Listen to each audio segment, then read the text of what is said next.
कुछ व्यक्तित्व ऐसे होते हैं जिनका योगदान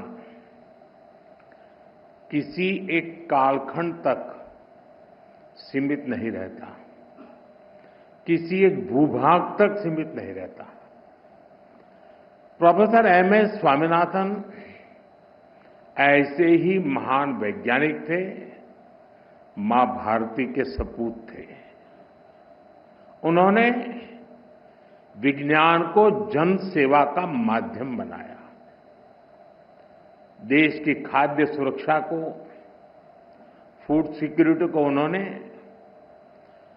अपने जीवन का ध्येय बना लिया। उन्होंने वो चेतना जागृत की जो आने वाली कई सदियों तक भारत की नीतियां और प्राथमिकताओं को दिशा देती रहेगी। मैं आप सभी को स्वामीनाथन जन्म शताब्दी समारोह की शुभकामनाएं देता हूं। साथियों, आज 7 अगस्त नेशनल हैंडलूम डे भी है। पिछले 10 सालों में हैंडलूम सेक्टर को देश भर में नई पहचान और ताकत मिली है। मैं आप सभी को हैंडलूम सेक्टर से जुड़े लोगों को राष्ट्रीय हथकरघा दिवस की बधाई देता हूं। साथियों, डॉक्टर स्वामीनाथन के साथ मेरा जुड़ाव कई वर्षों पुराना था। गुजरात की पहले की स्थितियां बहुत लोगों को पता है। पहले वहां सूखे और चक्रवात की वजह से कृषि पर काफी संकट रहता था। कच्छ का रेगिस्तान बढ़ता चला जा रहा था। जब मैं मुख्यमंत्री था तो उसी दौरान हमने सॉइल हेल्थ कार्ड योजना पर काम शुरू किया। मुझे याद है प्रोफेसर स्वामीनाथन ने उसमें बहुत ज्यादा इंटरेस्ट दिखाया। उन्होंने खुले दिल से हमें सुझाव दिया, हमारा मार्गदर्शन किया।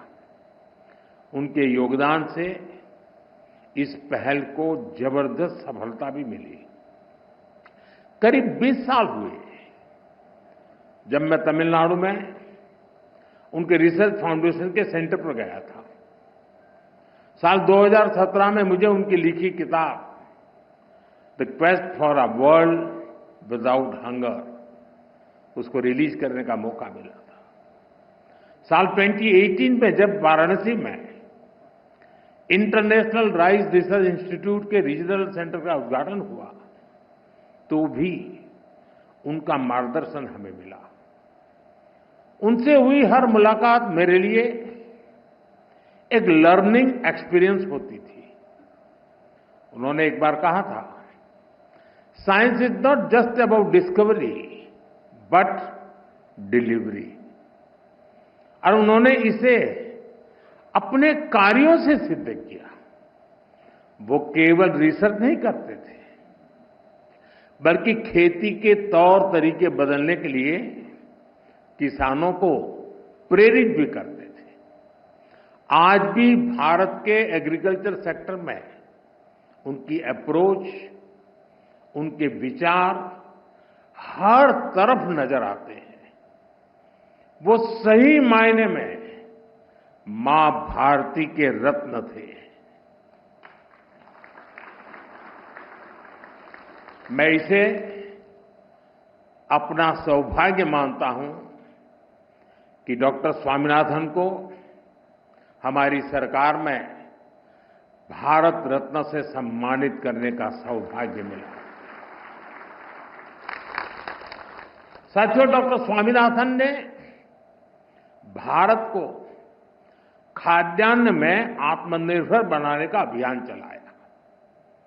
लेकिन उनकी पहचान हरित क्रांति से भी आगे बढ़कर थी। वो खेती में केमिकल के बढ़ते प्रयोग और मोनोकल्चर फार्मिंग के खतरों से किसानों को लगातार जागरूक करते रहे। यानी एक तरफ वो ग्रेन प्रोडक्शन बढ़ाने का प्रयास कर रहे थे और साथ ही उन्हें एनवायरमेंट की, धरती मां की भी चिंता थी। दोनों के बीच संतुलन साधने और चुनौतियों का समाधान करने के लिए उन्होंने एवर ग्रीन रिवॉल्यूशन का कंसेप्ट दिया। उन्होंने बायो विलेज का कंसेप्ट दिया, जिसके जरिए गांव के लोगों और किसानों का सशक्तिकरण हो सकता है। उन्होंने कम्युनिटी सीड बैंक और अपॉर्चुनिटी क्रॉप्स जैसे आइडियाज को बढ़ावा दिया। साथियों, डॉक्टर स्वामीनाथन मानते थे कि क्लाइमेट चेंज और न्यूट्रिशन की चुनौती का हल उन्हीं फसलों में छुपा है जिन्हें हमने भुला दिया है। ड्राउट टॉलरेंस और सॉल्ट टॉलरेंस पर उनका फोकस था। उन्होंने मिलेट्स, श्री अन्न पर उस समय काम किया जब मिलेट्स को कोई पूछता नहीं था। डॉक्टर स्वामीनाथन ने वर्षों पहले ये सुझाव दिया था कि मैंग्रोव की जेनेटिक क्वालिटी को धान में ट्रांसफर किया जाना चाहिए। इससे फसलें भी जलवायु के अनुकूल बनेगी। आज जब हम क्लाइमेट एडेप्शन की बात करते हैं तो महसूस होता है कि वो कितना आगे की सोचते थे। साथियों, आज दुनिया भर में बायोडायवर्सिटी को लेकर चर्चा होती है। इसे सुरक्षित रखने के लिए सरकारें अनेक कदम उठा रही हैं, लेकिन डॉक्टर स्वामीनाथन ने एक कदम आगे बढ़ते हुए बायो हैप्पीनेस का आइडिया दिया। आज हम यहां इसी आइडिया को सेलिब्रेट कर रहे हैं। डॉक्टर स्वामीनाथन कहते थे कि बायोडायवर्सिटी की ताकत से हम स्थानीय लोगों के जीवन में बहुत बड़ा बदलाव ला सकते हैं। लोकल रिसोर्सेज के इस्तेमाल से लोगों के लिए आजीविका के नए साधन बना सकते हैं।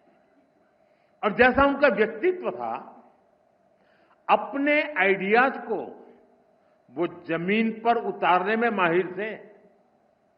अपने रिसर्च फाउंडेशन के द्वारा उन्होंने नई खोजों का लाभ किसानों तक पहुंचाने का निरंतर प्रयास किया। हमारे छोटे किसान, हमारे मछुआरे भाई बहन, हमारे ट्राइबल कम्युनिटी, इन सबको उनके प्रयासों से बहुत लाभ हुआ है। साथियों, आज मुझे इस बात की विशेष खुशी है कि प्रोफेसर स्वामीनाथन की विरासत को सम्मान देने के लिए MS Swaminathan award for food and peace शुरू हुआ है। ये इंटरनेशनल अवार्ड विकासशील देशों के उन व्यक्तियों को दिया जाएगा जिन्होंने फूड सिक्योरिटी की दिशा में बड़ा काम किया है। फूड एंड पीस, भोजन और शांति का रिश्ता जितना दार्शनिक है उतना ही प्रैक्टिकल भी है। हमारे यहां उपनिषदों में कहा गया है, अन्नम न निंद्यात् तद व्रतम, प्राणो वा अन्नम शरीरम अन्नादम, प्राणे शरीरम प्रतिष्ठितम। अर्थात हमें अन्न की, अनाज की अवहेलना या उपेक्षा नहीं करनी चाहिए। प्राण अर्थात जीवन अन्न ही है। इसलिए साथियों, अगर अन्न का संकट पैदा होता है तो जीवन का संकट पैदा होता है, और जब हजारों लाखों लोग के जीवन का संकट बढ़ता है तो वैश्विक अशांति भी स्वाभाविक है। इसलिए MS Swaminathan award for food and peace बहुत ही अहम है। मैं यह पहला अवार्ड पाने वाले नाइजीरिया के टैलेंटेड साइंटिस्ट प्रोफेसर आडेनले, उनको बहुत बहुत बधाई देता हूं। साथियों, आज भारतीय कृषि जिस ऊंचाई पर है वो देखकर डॉक्टर स्वामीनाथन जहां भी होंगे उन्हें गर्व होता होगा। आज भारत दूध, दाल और जूट के प्रोडक्शन में नंबर 1 है। आज भारत चावल, गेहूं, कपास, फल और सब्जी के उत्पादन में नंबर 2 पर है। आज भारत दुनिया का दूसरा सबसे बड़ा फिश प्रोड्यूसर भी है। पिछले साल भारत ने अब तक का सबसे ज्यादा फूड ग्रेन प्रोडक्शन किया है। ऑयल सीड्स में भी हम रिकॉर्ड बना रहे हैं। सोयाबीन, सरसों, मूंगफली सभी का उत्पादन रिकॉर्ड स्तर पर बढ़ा है। साथियों, हमारे लिए अपने किसानों का हित सर्वोच्च प्राथमिकता है।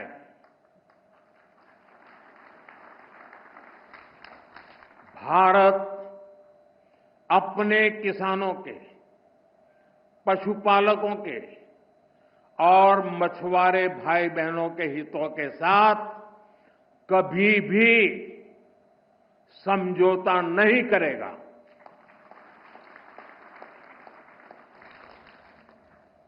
और मैं जानता हूं व्यक्तिगत रूप से मुझे बहुत बड़ी कीमत चुकानी पड़ेगी, लेकिन मैं इसके लिए तैयार हूं। मेरे देश के किसानों के लिए, मेरे देश के मछुआरों के लिए, मेरे देश के पशुपालकों के लिए आज भारत तैयार है।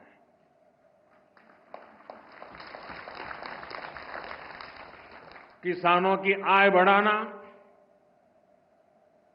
खेती पर खर्च कम करना, आय के नए स्रोत बनाना, इन लक्ष्यों पर हम लगातार काम कर रहे हैं। साथियों, हमारी सरकार ने किसानों की ताकत को देश की प्रगति का आधार माना है। इसलिए बीते वर्षों में जो नीतियां बनी, उनमें सिर्फ मदद नहीं थी, किसानों में भरोसा बढ़ाने का प्रयास भी था। पीएम किसान सम्मान निधि से मिलने वाली सीधी सहायता ने छोटे किसानों को आत्मबल दिया है। पीएम फसल बीमा योजना ने किसानों को जोखिम से सुरक्षा दी है। सिंचाई से जुड़ी समस्याओं को पीएम कृषि सिंचाई योजना के माध्यम से दूर किया गया है। 10,000 एफपीओ के निर्माण ने छोटे किसानों की संगठित शक्ति बढ़ाई है। कोऑपरेटिव्स और सेल्फ हेल्प ग्रुप्स को आर्थिक मदद ने ग्रामीण अर्थव्यवस्था को नई गति दी है। ई-नाम की वजह से किसानों को अपनी उपज बेचने की आसानी हुई है। पीएम किसान संपदा योजना ने नई फूड प्रोसेसिंग यूनिट्स, भंडारण के अभियान को भी गति दी है। हाल ही में पीएम धन धान्य योजना को भी मंजूरी दी गई है। इसके तहत उन 100 डिस्ट्रिक्ट को चुना गया है जहां खेती पिछड़ी रही। यहां सुविधाएं पहुंचाकर, किसानों को आर्थिक मदद देकर खेती में नया भरोसा पैदा किया जा रहा है। साथियों, 21वीं सदी का भारत विकसित होने के लिए पूरी जी जान से जुटा है और ये लक्ष्य हर वर्ग, हर प्रोफेशन के योगदान से ही हासिल होगा। डॉक्टर स्वामीनाथन से प्रेरणा लेते हुए अब देश के वैज्ञानिकों के पास एक बार फिर इतिहास रचने का मौका है। पिछली पीढ़ी के वैज्ञानिकों ने फूड सिक्योरिटी सुनिश्चित की। अब न्यूट्रिशनल सिक्योरिटी पर फोकस करने की आवश्यकता है। हमें बायो फोर्टिफाइड और न्यूट्रिशन से भरपूर फसलों को व्यापक स्तर पर बढ़ाना होगा ताकि लोगों का स्वास्थ्य बेहतर हो, केमिकल का उपयोग कम हो, नेचुरल फार्मिंग को बढ़ावा मिले। इसके लिए हमें अधिक तत्परता दिखानी होगी। साथियों, क्लाइमेट चेंज से जुड़ी चुनौतियों से आप भली भांति परिचित हैं।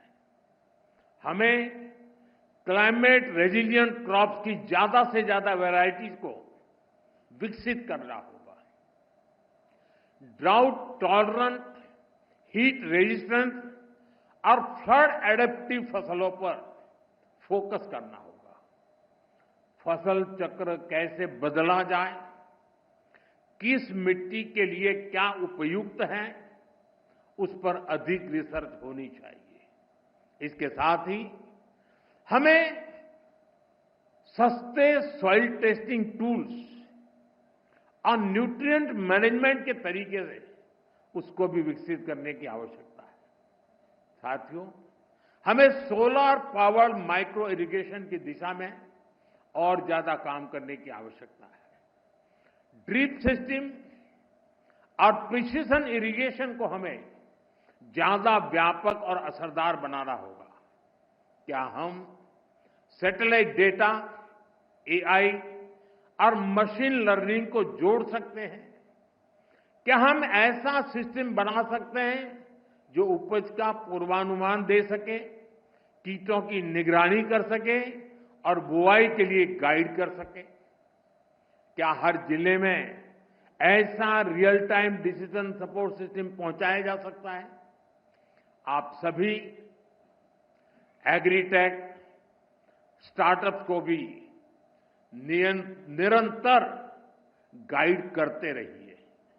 आज बड़ी संख्या में इनोवेटिव युवा खेती की समस्याओं का समाधान निकालने में जुटे हैं।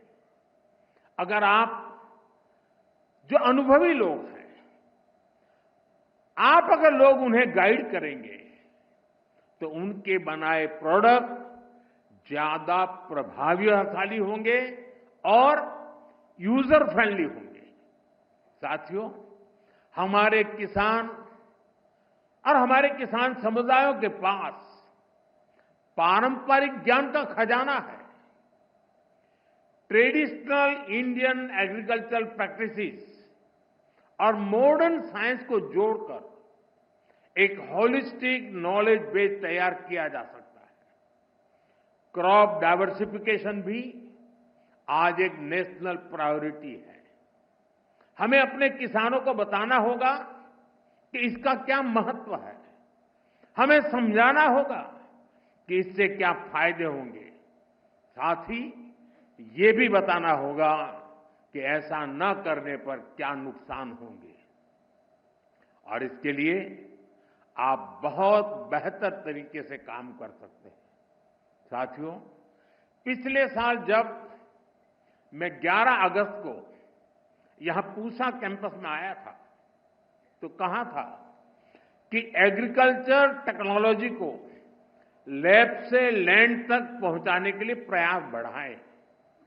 मुझे खुशी है कि मई जून के महीने में विकसित कृषि संकल्प अभियान चलाया गया। पहली बार देश के 700 से ज्यादा जिलों में वैज्ञानिकों की करीब 2200 टीमों ने भाग लिया। 60,000 से ज्यादा कार्यक्रम किए। इतना ही नहीं, करीब करीब 1.25 करोड़ जागृत किसानों के साथ सीधा संवाद किया। हमारे वैज्ञानिकों का ज्यादा से ज्यादा किसानों तक पहुंचने का ये प्रयास बहुत ही सराहनीय है। साथियों, डॉक्टर एमएस स्वामीनाथन ने हमें सिखाया था कि खेती सिर्फ फसल की नहीं होती, खेती लोगों की जिंदगी होती है। खेत से जुड़े हर इंसान की गरिमा, हर समुदाय की खुशहाली और प्रकृति की सुरक्षा, यही हमारी सरकार की कृषि नीति की ताकत है। हमें विज्ञान और समाज को एक धागे में जोड़ना है। छोटे किसान के हितों को सर्वोपरि रखना है और खेतों में काम करने वाली महिलाओं को सशक्त करना है, एम्पावर करना है। हम इसी लक्ष्य के साथ आगे बढ़े। डॉक्टर स्वामीनाथन की प्रेरणा हम सभी के साथ है। मैं एक बार फिर आप सभी को इस समारोह की बहुत बहुत बधाई देता हूं। बहुत बहुत धन्यवाद।